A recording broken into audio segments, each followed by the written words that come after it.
saya bacakan satu hadis dari Rasulullah. Alamatus syaqawah arba'atun. Tandanya orang yang celaka itu ada 4.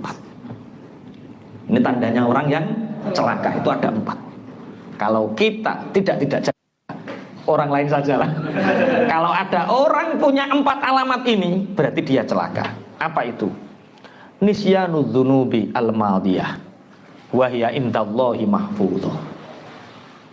Tanda-tandanya orang yang celaka itu dia mudah melakukan dosa dan melupakannya. Mudah melakukan dosa dan melupakannya, sehingga karena terbiasa ini seakan-akan dia tidak pernah berdosa. Orang yang mudah melakukan dosa dan melupakannya, sehingga dosa itu dianggap ringan semua. Karena dianggap ringan semua, sehingga dosa ini dosa. Orang yang terbiasa melihat wanita cantik itu mengira bahwa memandang wanita cantik itu tidak berdosa. Tapi kalau orang yang zuhud, orang yang wirai, jangankan melihat wanita cantik, melihat bayangannya saja dia takut, wirai. Sehingga ketika melihat sekali saja sudah dianggap dosa. Nah, sampean kan bonus terus rono ngono to ya. Ini enggak. Piye?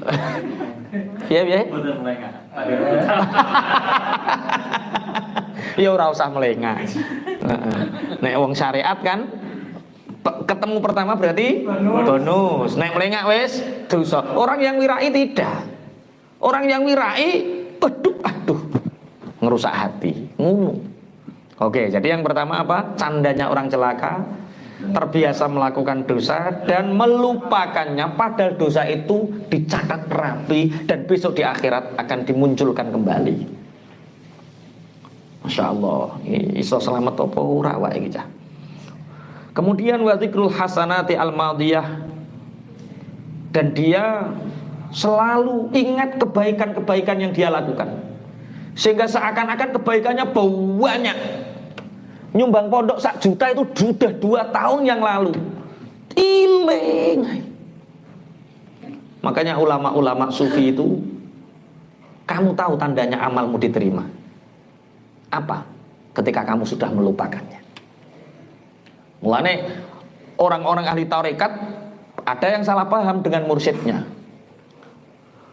Kowe nek kendel tenan, wani gak kowe ninggalno salat? Kalau kamu memang orang hebat, berani gak kamu meninggalkan sholat? Walah, mursyid loh yang dawuh ini, mursyid thariqah yang dawuh seperti itu. Akhirnya sing muridnya sing kendel, aku ya wani kok sing ngongkon guru. Yang memerintahkan guru ya ora sholat ya ora apa-apa, jere Pak Guru kan meninggalkan sholat. Tapi bagi orang yang banyak belajar ilmu tasawuf, bagi orang yang khatam kitab ngajinya, itu dia tahu maksudnya mursyid itu apa.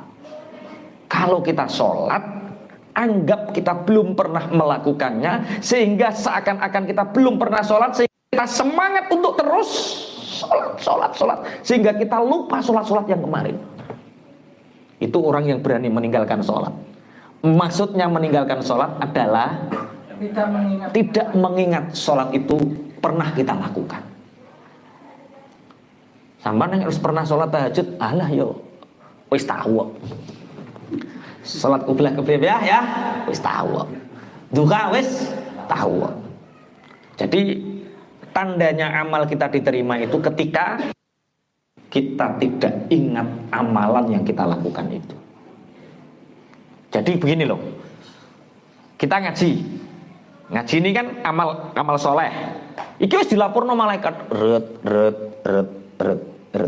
Lah teko sama dunia. Cek kok iling-iling, urung sampai lupa lagi munggah ke langit pertama. Diseleksi, seret di hatinya, sudah tidak diingat. Dia akalnya sudah diingat, munggah terus. Lah, ketika amal ibadah, amal soleh yang kita lakukan masih ingat di dalam pikiran dan hati kita, itu tandanya masih gantung di sama dunia. Kok mau meneng kaya berat ngono modele sampean. Jek eling kabeh. Waduh, ya wes saiki latihan. Jangankan Jericho Fikri, jangankan amal soleh, wong mantan saja nggak bisa move on. Latihan move on, latihan melupakan amal soleh kita, sehingga kita ke depan semangat untuk selalu beramal soleh. Bismillahirrahmanirrahim. Yang pertama tandanya orang celaka itu dia melupakan dosa, dia sering melakukan dosa dan melupakannya, dia lupa bahwa dosanya sudah tercatat. Yang kedua, dia selalu mengingat-ingat amal solehnya, padahal dia tidak tahu, kata Rasulullah, wala yadri aku bilat amruddat, apakah amal solehnya itu diterima atau ditolak. Nek dosa, jadi indahnya seperti itu. Kalau amal soleh, satu amal kebajikan itu dilipat gandakan. Kita ngaji seperti ini, seperti hanya melakukan 10 amal kebaikan. Kalau dosa dicatat 1, itu pun nunggu ditunda kalau dia tidak bertobat. Berarti penak ya wong Islam ya, 1 langsung 10. Nek dosa siji tetep siji. Tapi pertanyaannya, nek dosa kan gak butuh ikhlas. Berarti langsung dicatat. Wong tidak perlu ikhlas. Tapi amal soleh ikhlas. Lali. Jadi berapa puluh atau ratus atau ribu amal kita yang masih gantung di sama itunya. Nunggu kita melupakan amal itu sampai digenggam karo malaikat. Yes. Wes lali saiki wes lali. Lali kok ngomong. Lah ya saiki wis lali kok ngomong iki. Mulai. 1000 amal yang kita lakukan jangan pernah merasa melakukannya. 1 kali dosa ingat sampai mati. Itu tandanya orang yang saat. Lagi sakowadise. Yang ketiga, tanda-tandanya orang celaka itu yang ketiga, wa nadhruhu ila man fauqahu fid dunya.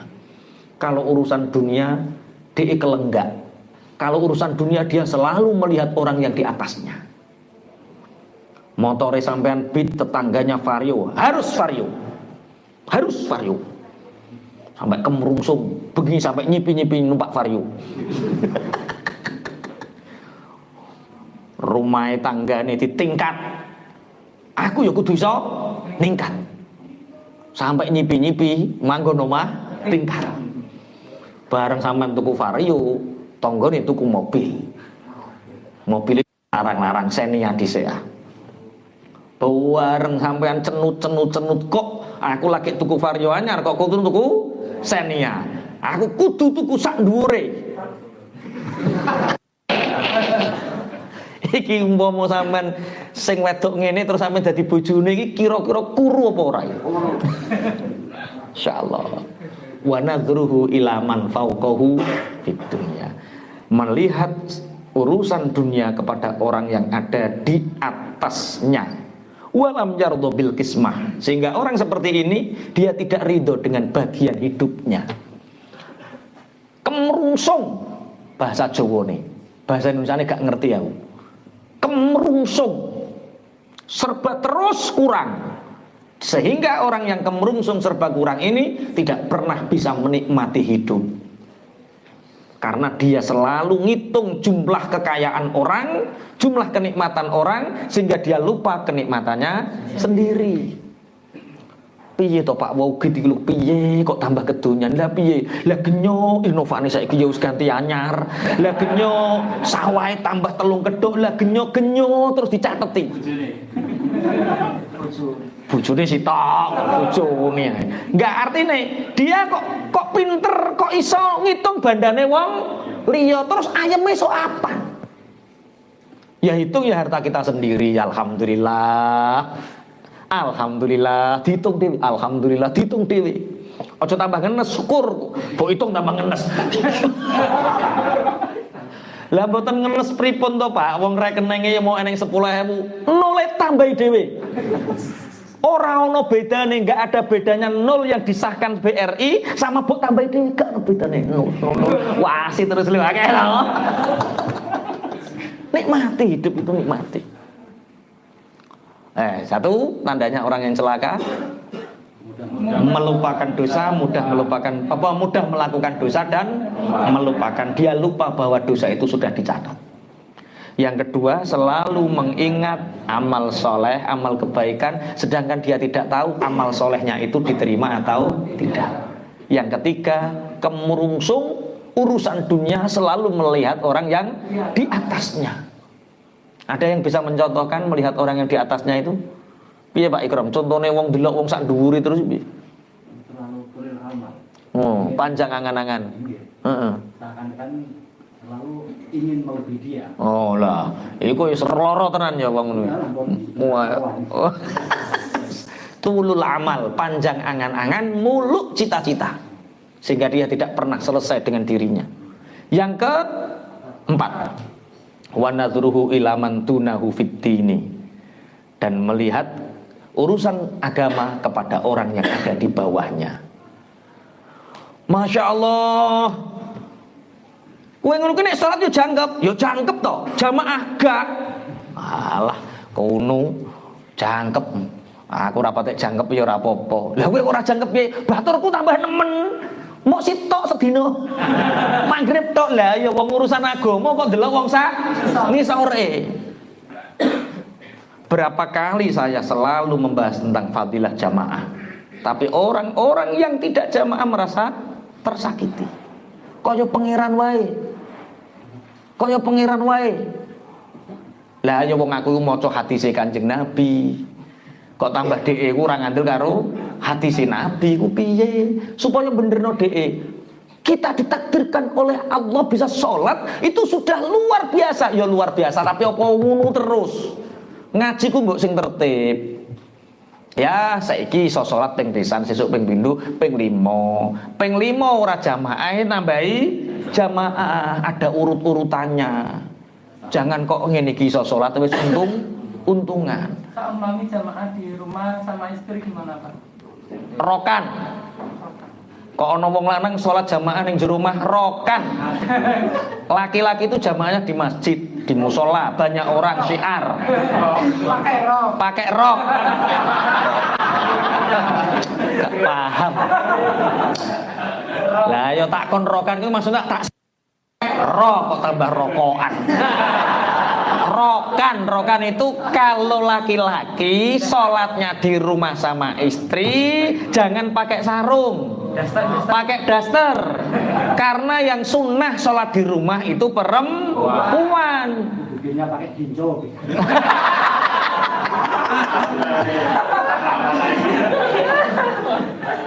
Ora sah takok lebih abdul mana laki-laki sholat jamaah di rumah atau di masjid atau ibaratnya pondok ya di santri. Ya namanya syiar jamaah itu laki-laki ya di luar, baik di musola, di pondok atau di masjid. Kalau perempuan di rumah. Tapi kalau begitu istri saya nggak sholat jamaah. Kalau memang ke masjid nggak menjadi fitnah, ajak ke masjid. Enak orang zaman modern ini. Kalau pakai dalil sholat, dalilnya di rumah. Tapi ayatul hijab gak dibaca, ke pasar biasa. Neng pasar gelem, neng masjid ora gelem. Piye maksudmu? Sebaik-baik sholat perempuan adalah di rumah, bener. Tapi ojo terus kelayapan teko pasar toh. Neng omah wae. Wong neng KDS diculno ya selamat.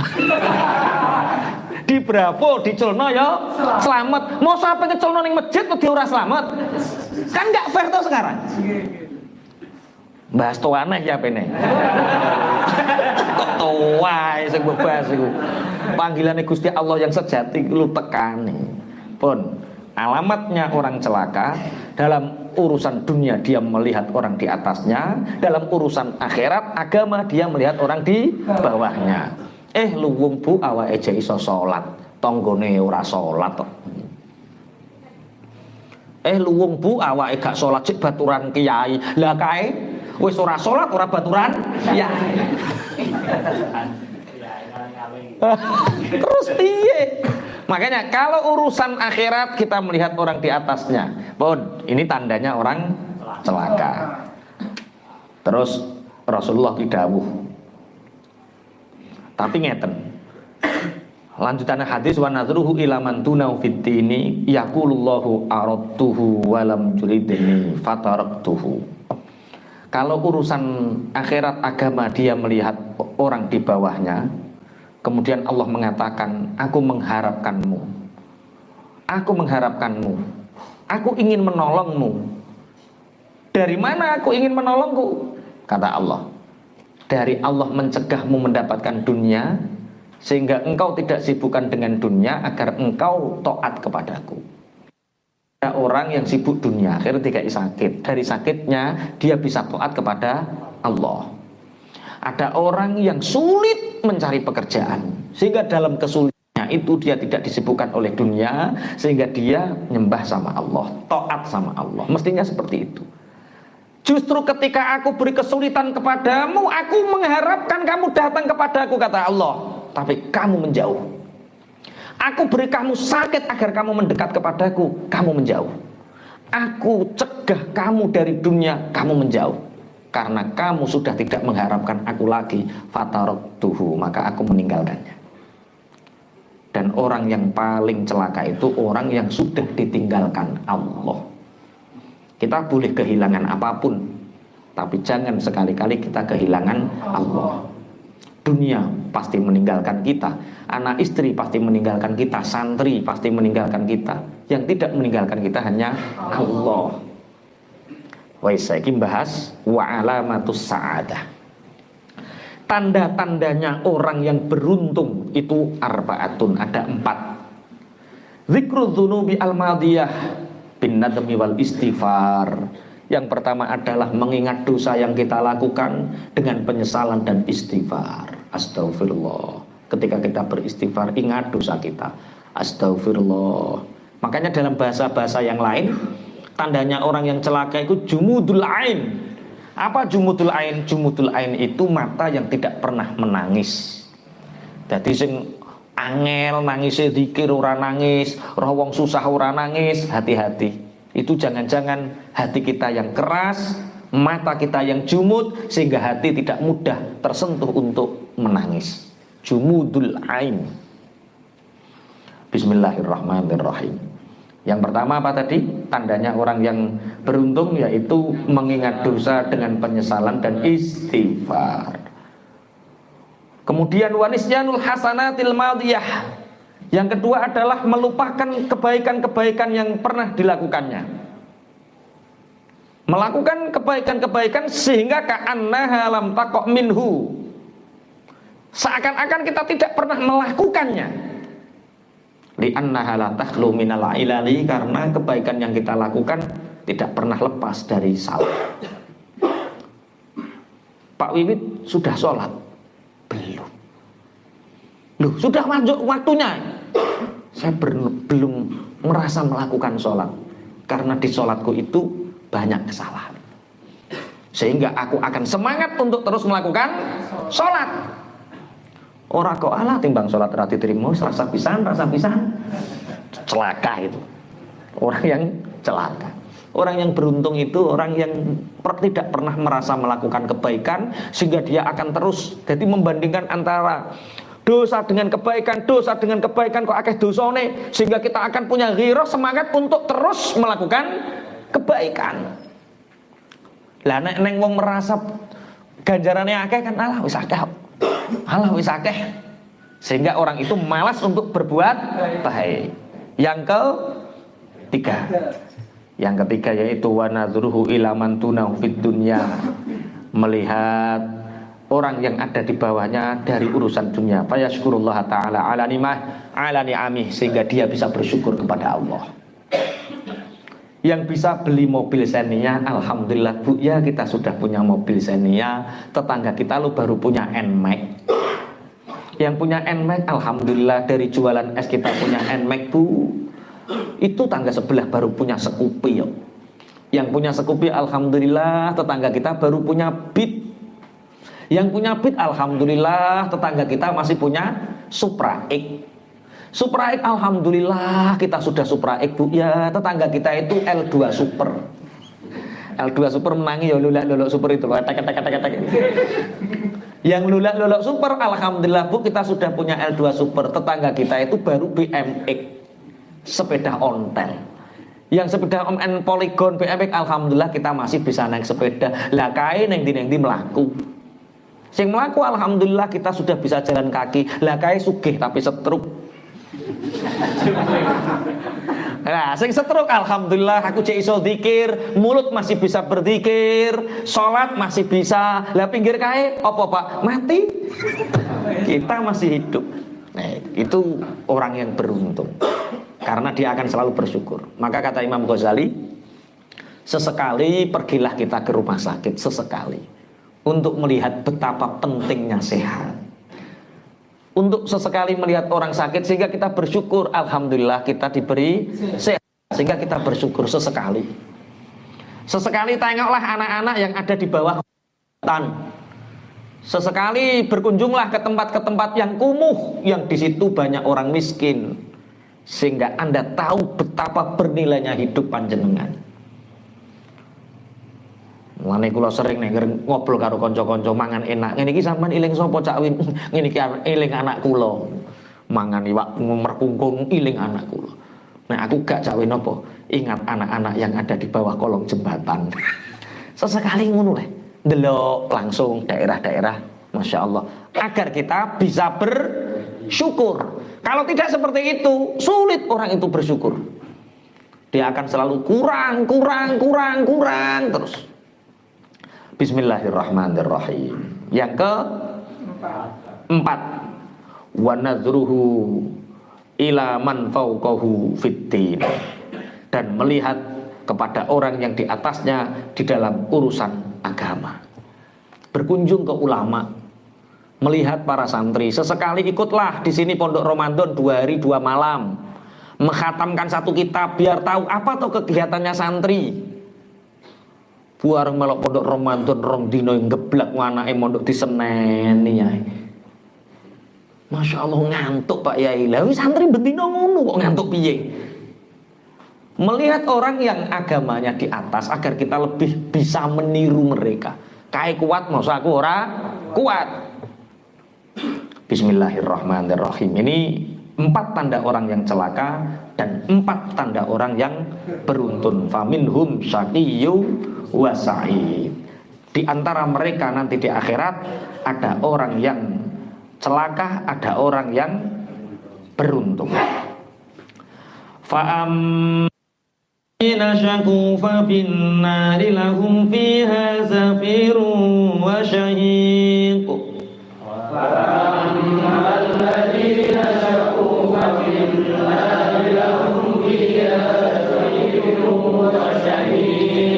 Khalidina fiha ma damatis samawati wal ardu illa ma syaa rabbuk. Khalidina fiha ma damatis samawati wal ardu illa ma syaa rabbuk. Inna rabbaka fa'alun lima yurid. Inna rabbaka fa'alun lima yurid. Fa'ammal ladzina mungko anapun utawi wong akeh iku fa'ammal ladzina mungko anapun utawi wong akeh syaku kang padha cilaka sapa alladzina iku fa finnari mongko tetep ing dalem neraka lahum kang iku tetep kedue alladzina fiha ing dalem nar zafirun utawi swara kang mengkos-mengkos wa syahikun lan swara kang mingsek-mingsek khalidina hale kang padha langgeng kabeh fiha ing dalem nar madamat ing dalem selagine langgeng apa samawatu pira-pira langit wal ardu lan bumi ilama kejaba barang sya'aka ngersakaken sapa rabbuka pangeran sira. Inna rabbaka astune pangeran sira iku fa'alun zat kang akeh agawene lima maring barang yuridu kang ngersakaken sapa Allah imma. Maka adapun orang-orang yang celaka itu besok dia akan ke neraka lahum fiha zafir wa syahid. Maka mereka itu akan mempunyai suara yang sangat kesakitan. Cara wong menggeh mengkos ning perkara kesakitan. Syahikun niku mingsek-mingsek saking sakite. Mereka nanti akan hanya punya suara yang sangat kesakitan. Khalidina fiha ma damatis samawati wal ardu illa ma syaa rabbuk. Mereka di neraka itu abadi, seabadinya langit dan bumi, kecuali apa yang telah ditentukan oleh Tuhanmu. Ini ada dua tafsir tentang khalidina fiha ma damatis samawati wal ard. Tafsir yang pertama, as-samawati wal ard ini, mereka abadi selama langit dan bumi masih abadi. Ini langit dalam bahasa lughat, as-sama itu apa yang ada di atas bumi itu sama. Ini sama. Kemudian apa yang dipijak itu namanya ardun, bumi. Nah ini samaul ardi ini samaul ardi fil akhirah, bukan di dunia. Karena sama langit bumi ini di dunia ini pasti hancur. Ini tafsir yang pertama. Tafsir yang kedua yaitu seabadi langit dan bumi duniawi, usianya berapa juta tahun itu, illa masya'a rabbuk, kecuali ditambahi berapa oleh Tuhanmu. Kowe milih ndi? Ya wis lah, wis pokoke pemahamane ngono. Sing penting duwe keyakinan pokoke ning nek cara teng ayat-ayat lintu gampang ya, wa ma hum bi kharijina minha minan nar, wa ma hum bi kharijina minan nar. Mereka itu tidak akan pernah bisa keluar dari neraka. Orang-orang kafir tidak akan pernah bisa keluar dari neraka. Berarti di neraka itu mereka apa? Abadi. Terus hukum akline lah, selain katanya rusak. Surga neraka kan selain Allah. Iya. Berarti surga neraka tidak bisa abadi. Yang abadi bukan surga nerakanya, yang abadi itu masyiatullah. Karena dikehendaki Allah makanya menjadi abadi.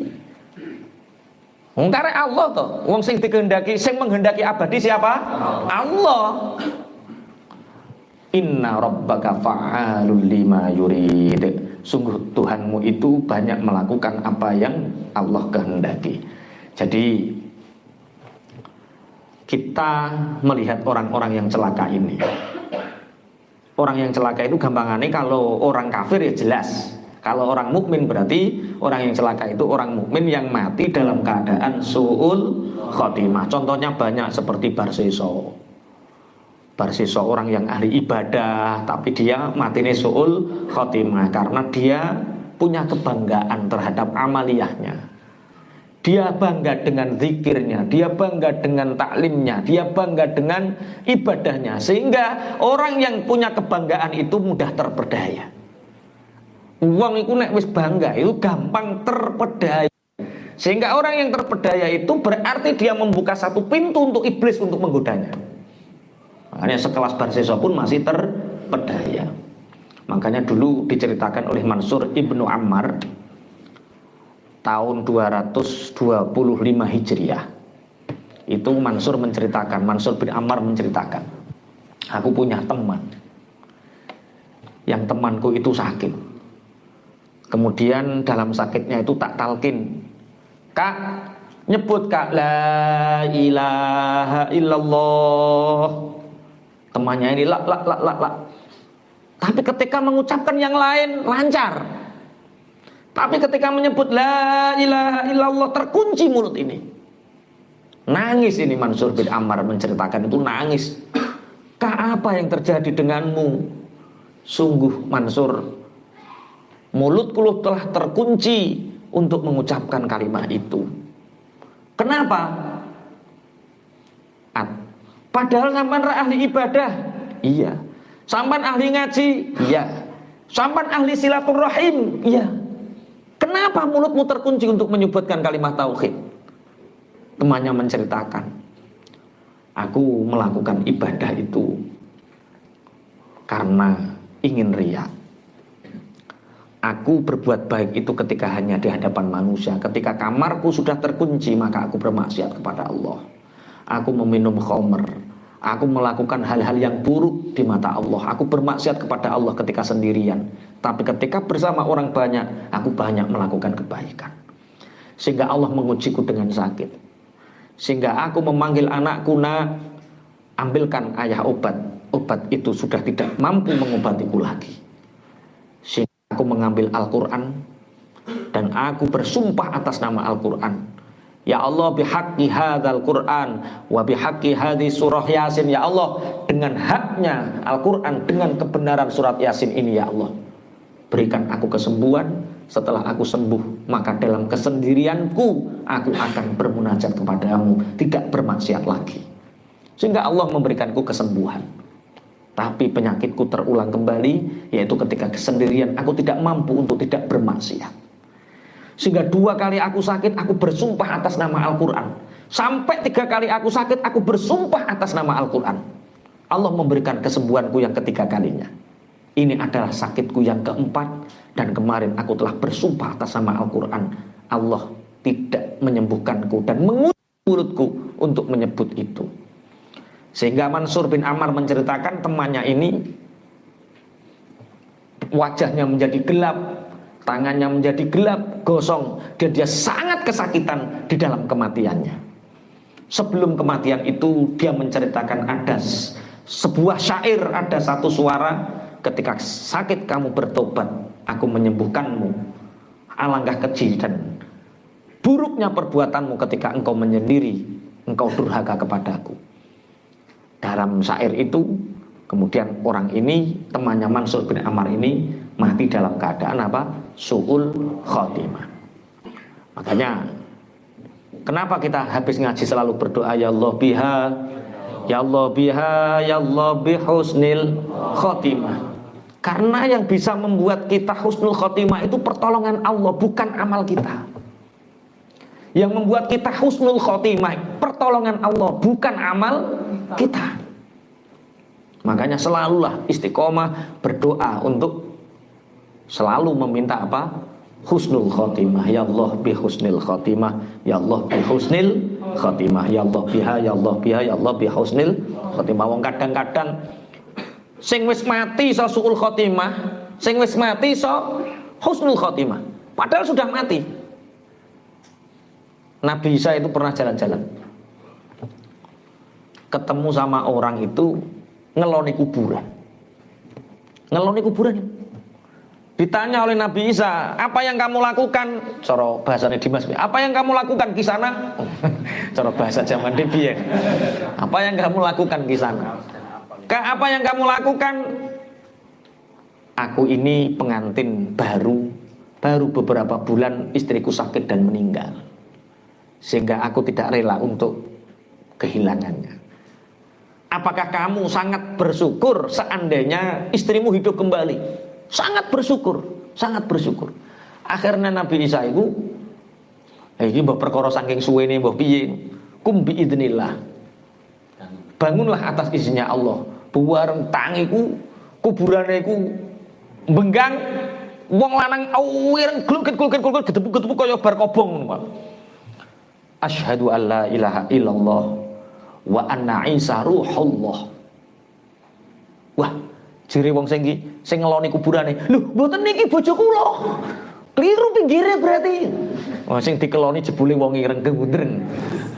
Terus akhirnya mati lagi.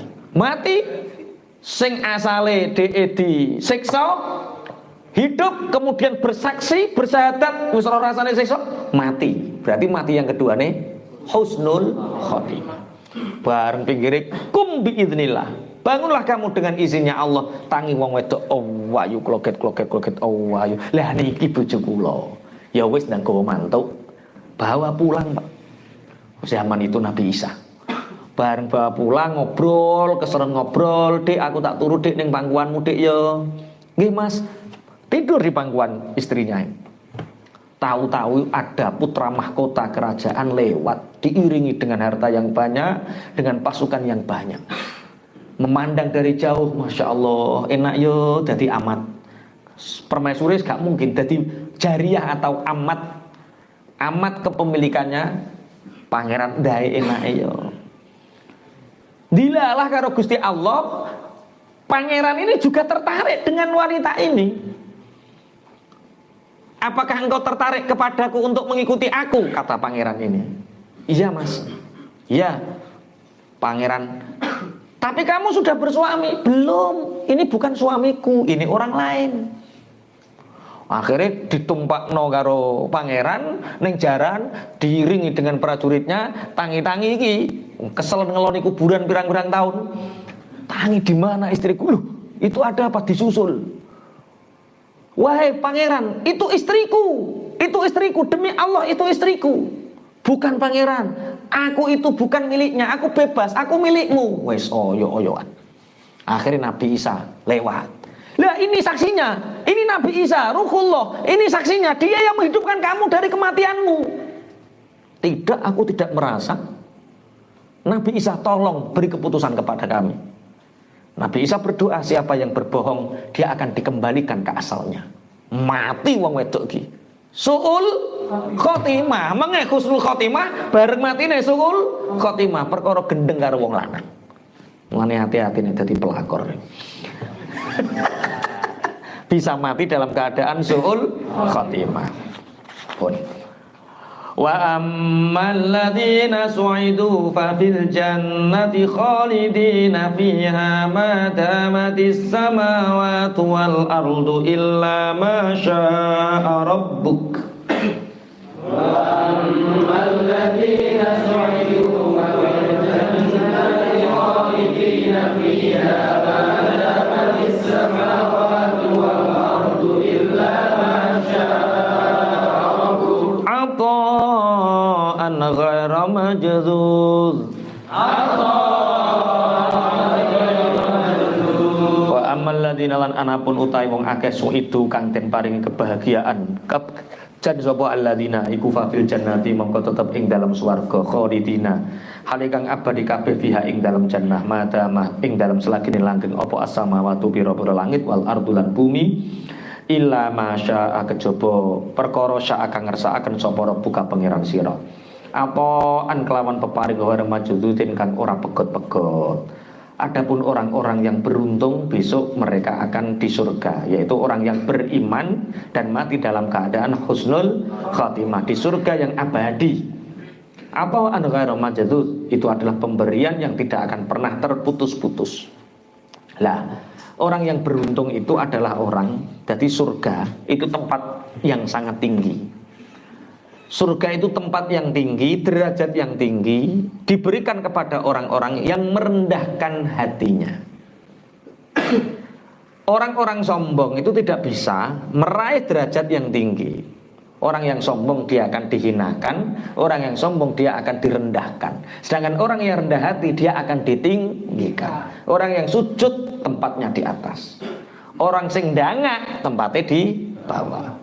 Makanya kita bisa belajar dari 6 makhluk yang punya rasa tawadhu, sehingga orang 6 makhluk yang tawadhu ini sangat dimuliakan oleh Allah.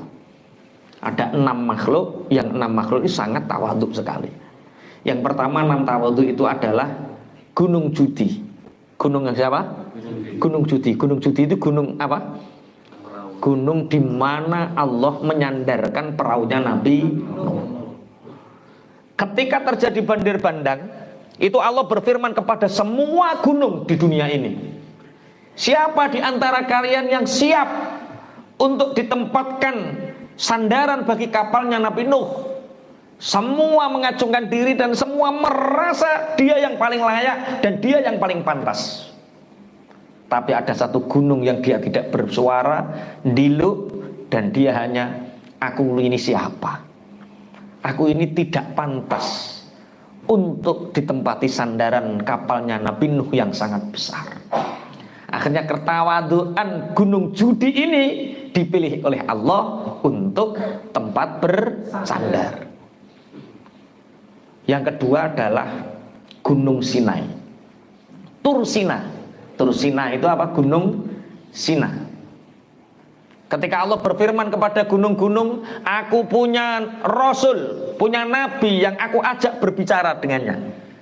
Aku menentukan tempat di gunung-gunung ini siap untuk aku gunakan kali berbicara dengan, berfirman dengan Nabi Musa.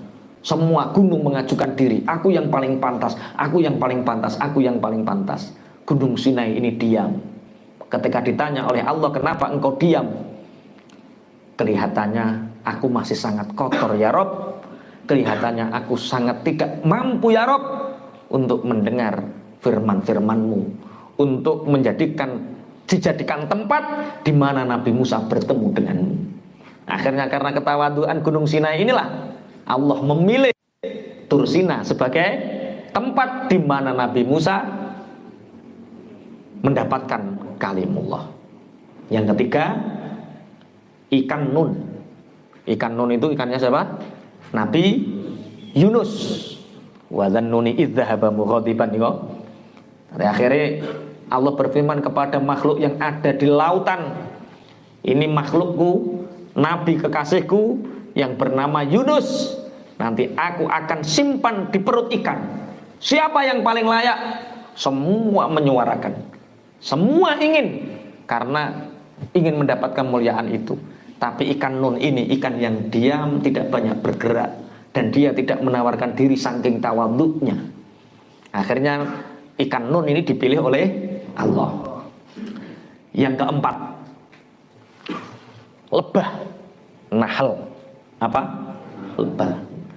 Allah berfirman kepada semua makhluk yang terbang di dunia ini, hai burung-burung semua yang bisa terbang, aku akan menjadikan di tubuh kalian obat, madu yang bisa mengobati manusia dan mengobati binatang yang lain. Semua merasa ini pasti aku, ini pasti aku, ini pasti aku, ini pasti aku, pasti aku. Mulai dari burung yang besar, burung yang sangat besar, burung yang kecil, semua merasa lebah ini sangat lemah. Dia sangat merasa tidak mampu, di dalam dirinya ada obat. Aku ini kecil, bagaimana mungkin aku bisa di dalam tubuhku ada obat untuk manusia? Tapi justru karena kerendahan hati lebah inilah lebah dipilih Allah. Di dalam tubuh lebah ada yang bernama madu. Maka kalau ingin dipilih oleh Allah, jadilah orang yang tawadhu. Yang kelima, ketika Allah berfirman kepada Nabi Ibrahim, man anta, Nabi Ibrahim jawab, kholiluka, ana kholiluka, aku kekasihmu. Ketika Allah bertanya kepada Nabi Musa, man anta, ana kalimuka, aku yang engkau ajak bicara. Kemudian ketika Rasulullah ditanya, Nabi Muhammad SAW ditanya oleh Allah dalam mi'rajnya, man anta, dijawab ana yatimun, aku. Karena jawaban Rasulullah inilah menjadikan Rasulullah terpilih untuk menjadi pemimpin para rasul dan nabi, kerendahan hati. Yang keenam adalah mukmin yang tawadhu. Mukmin yang tawadhu ini derajatnya diangkat oleh Allah. Kita bisa belajar dari Abu Ayyub Al-Ansari. Ada yang tahu Abu Ayyub Al-Ansari? Ketika Rasulullah berhijrah dari Mekah menuju Madinah, orang-orang kaya Madinah itu sudah menyambut kedatangan Rasulullah, menghias rumahnya, nyepaki daharan sing akeh, dan menyambut kedatangan Rasulullah dengan memegang kendali unta Rasulullah. Ya Rasulullah, monggo pinarak tenggen kula, monggo pinarak tenggen kula, monggo mampir tenggen kula. Apa jawab Rasulullah? Unta ini sudah ada petunjuknya. Di mana unta ini berhenti, disitulah aku nanti berhenti. Ada satu sahabat yang bernama Abu Ayyub Al-Ansari tidak berani keluar. Semua orang ingin menyambut Rasulullah dengan kepunyaan dan kemampuan mereka. Sedangkan Abu Ayyub Al-Ansari hanya berdoa, aku seandainya punya kemampuan, seandainya aku dimampukan oleh Allah, maka aku akan menjamu tamu terbaik di Madinah, yaitu Rasulullah. Gak wani metu, karena dia tidak merasa bisa menjamu Rasulullah. Tapi plek untune Kanjeng Nabi bertempat di situ.